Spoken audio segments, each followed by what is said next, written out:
Hey, what's up, guys, and welcome to episode 28 of Talk4, the quickfire podcast where we ask four great questions to unique and interesting people. Behind the mic today is your host, Skupien, that's me, and our special guest for today, Domtomato, who's going to be answering our questions today. Dom, please say hi, introduce yourself, and give us a quick rundown of who you are and what you do before I shoot some questions. Hey mate, how you going? My name's Dominic Di Tommaso. My online profile is Domtomato because it seemed more easy to remember. I do parkour full time. I'm sponsored by RedBull, and I work with Team Farang making content throughout the year. And I also have my own social media channels that I work and live via to create content around the sport. I've been doing it for 15 years and I love it to bits. Oh, mate, that's brilliant. And just to let you guys know who are listening, we just hit our 2,000 subscriber on YouTube about 30 minutes before we started recording. Congratulations. Yeah, thanks, man. And what better way to celebrate than by filming an episode with this absolute machine of a man and asking him four great questions. And if you're ready, Dom, we can jump straight into question one right now if you're good. Yeah, hit me. Right, let's go. So for question one, we all see the amazing runs, jumps, and tricks you do today, but I'm really interested to know about your backstory. How did free running start for you? What was the motivation? How did that progress to where you are today? That's a very good question. I was growing up doing all sorts of different sports and trying my hand at like a bunch of different physical activities. I was definitely interested in using my body more than doing the academic side of things. And then I was heavily influenced by action film and an anime called Naruto that was like very much guiding me towards wanting to do something action-based, but I didn't like the idea of violence. I wasn't into fighting. I tried a couple of different martial arts and wasn't intrigued by them as much.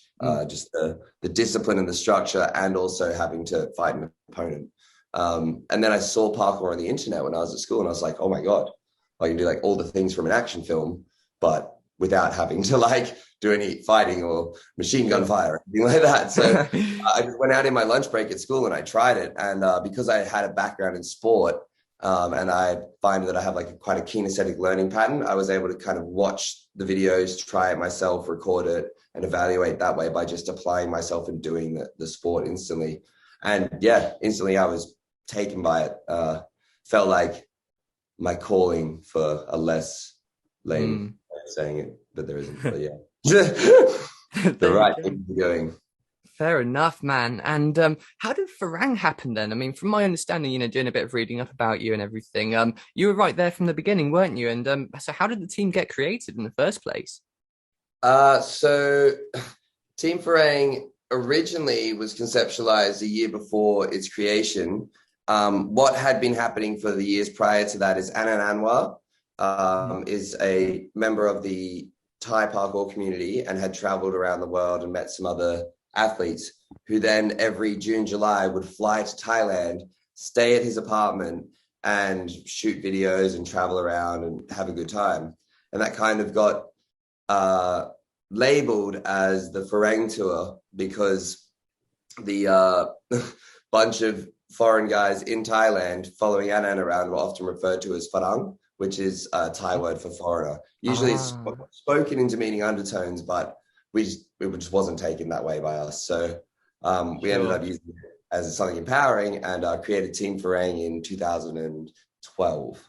That's when we first decided that there was something to be made of this collaboration of athletes that were making this journey all the time. And then also we wanted to try and find a way to make a clothing brand within the sport, really take a step forwards in the design aspect and the functionality of clothing that also looked something more like an urban streetwear than just your average tracksuit pants and t-shirt.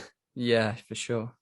Wow. I mean, I'm so glad you told me about how the name came about as well, because I've always wondered about that. Farang. So it means foreigner then in which language again? Come again? Thai, in Thai. Right. There you go. Well, that's a bit of trivia for all the fans out there then, I guess. Yeah. Right. So to move on to question number two then, to ask a bit about your free running, how do you beat the fear factor of these stunts you do? And what does it mentally take to commit to something like a roof jump or a really high drop where your career could be over or even your life?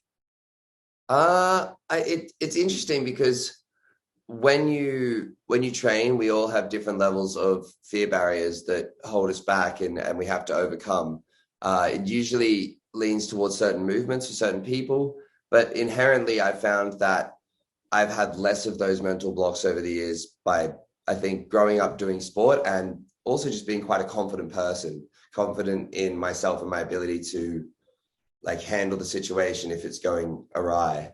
And then the base way that I explain to people, the most rational way I can put it, is that you want to build up your reasoning and rationale in your brain by doing numbers and repetition. If you do 1,000 jumps at ground height and you stick it 999 times, why would that one time that you didn't stick it be the time that you're concentrating more on a rooftop? Right. So you have the muscle memory, you have the sound reasoning and logic reinforcing that you can do this 99.99% of the time. And so then you reinforce that logic when you're on top of a rooftop and you say, okay, it's the same jump that I've done 1,000 times. I just have to keep the same sense of control. And it's more about keeping yourself calm and keeping yourself fully aware in that situation rather than letting the adrenaline take over. I think a lot of people misconstrue parkour to be some adrenaline junkie sport when in fact you don't experience much adrenaline. It's more about controlling that and shutting that out in a certain sense so that you can do things with like your full concentration and your full physicality. Right, I see. Yeah, that's a great answer. Makes total sense. And I know that obviously that occasionally, some things do tend to go wrong. And I know that you've obviously had your fair few injuries and stuff. So just to ask about that, have you been able to remain relatively injury-free, Dom, during your career, or do they have a seat reserved at A&E for you whenever you're in town? No, it's been up and down. I would say I've had years where I've had more injuries and years where I've had less. The previous 3 years to this, so 2019 to 2021, I didn't go to the hospital once, and I had about 4 minor injuries per year where it take me out for a number of days. Yeah. But then this year, there's been 4 quite like medium injuries that have taken me out for one month or 2 months at a time. So the scale of things is different. But it is hard to maintain a safety when you're pushing your limits and really trying to progress. Yeah, for sure. Or the other part of that is what we were saying before. You have to make sure that you're in the right headspace and doing all of the right work beforehand. Make sure you've done enough repetition, because sometimes being inherently confident means that you might go for something without the right amount of practice, and then that will leave you potentially in a margin of error. Yeah, that makes total sense. Absolutely. Yeah, you need to push your boundaries, don't you? But you can't do things that are obviously unreasonable, and you do need to build up to them, I guess. And it sounds like you've obviously got that down, because looking at the things that you're doing on Instagram and social media, I mean, they're crazy. I mean, I sent it to mum and dad the other day actually to have a look, and they were just like, what is this person? So yeah, there you go.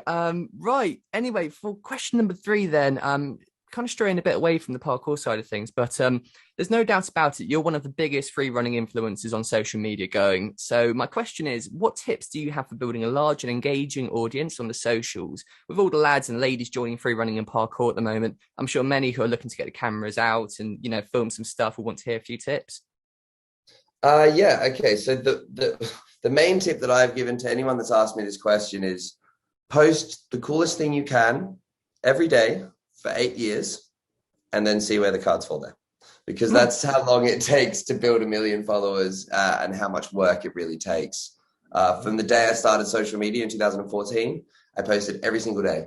Wow. You treat it like a job. For me, it was quite fortunate that I had parkour to frame it around, so I wasn't trying to create content from thin air or from my ideas. I was already doing the parkour, and then I was just capturing that and putting it on the internet.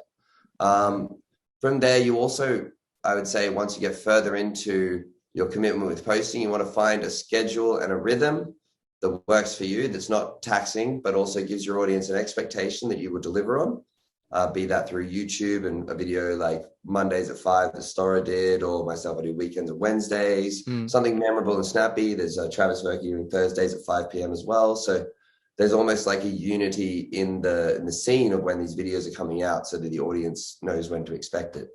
And all of those 3 people that I mentioned are seeing fantastic results on their social media with that sort of thing.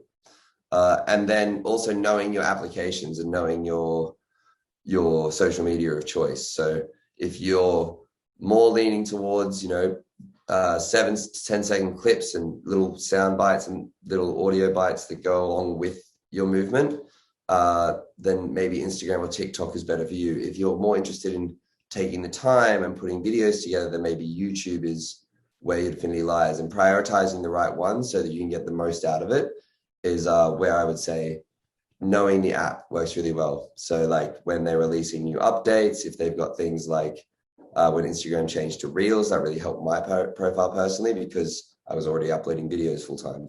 So it's learning what the platform is about to do and seeing if that fits what your output as a content creator is.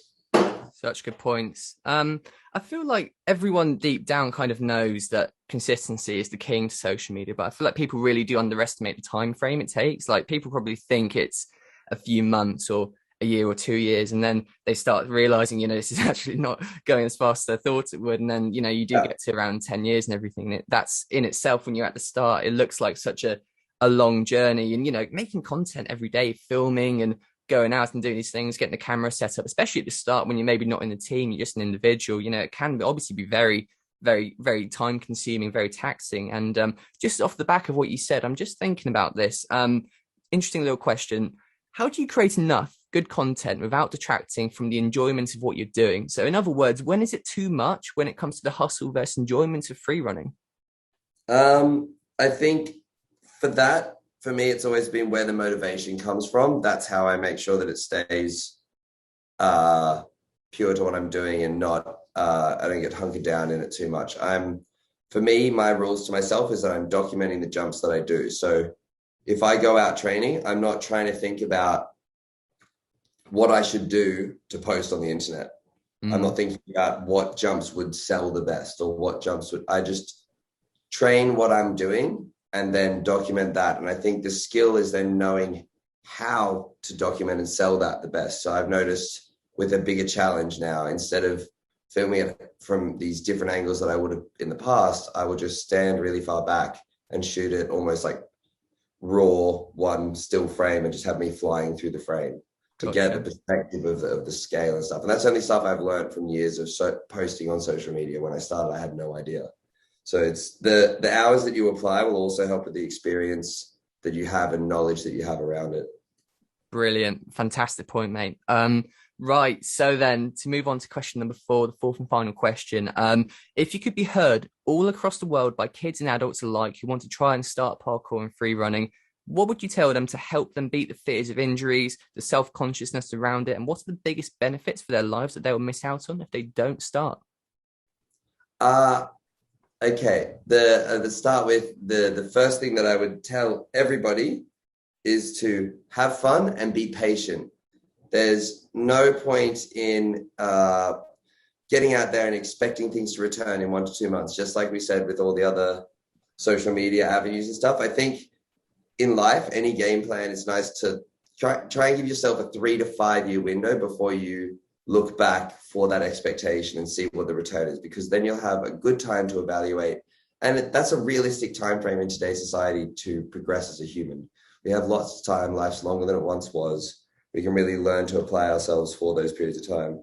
And then secondly, I think you'd just be missing out on the enjoyment of learning how to use your body to its fullest extent. There's nothing like having the freedom and mental capacity to be able to pull myself up or lower myself down into situations, be that to help somebody, be to retrieve something I've dropped on a train track. There's a multitude of reasons where it can just convenience your life. And I think that's the biggest benefit that most people would miss from not starting parkour. That's brilliant, mate. Thank you for that. And I just want to ask one more question as well, just off script completely. Just want to ask for my own knowledge as well. What's been the most gratifying moment throughout this amazing career you've had? I don't know if it was with someone else or a trip or a moment or achieving something or landing something. What's been maybe one of the, or what top 3 or something pinnacle moments of this 10, 20-year career? However long it's been going? So I'm in year 15 of training and year 8 of career, I believe. No, year 7 of career. Right. Okay. Yeah. So still trucking along, but Still falling. For me, it is still quite physical based. I think the physical accomplishments that I've achieved outweigh like the stand out on social media or the competition or like there's one event in 2014 for the Love of Movement, which was the first big international event that I went to, and it was just one of those experiences that really reaffirmed my love for the sport and almost gave me that inclusive feeling of something bigger that I could be a part of. And that was up there in just overall experiences because it was the thing for me that kind of catapulted my belief in myself for the career journey, but also my attachment to a lot of friends that I now hold dear. Brilliant. That's such a nice story, man. And right, well, that is the 4 questions done for today. And before we wrap it up, it is time for what I like to call the shameless plug. Dom, Feel free to take a minute and promote anything you're working on, want people to take a look at, or just something that you believe in.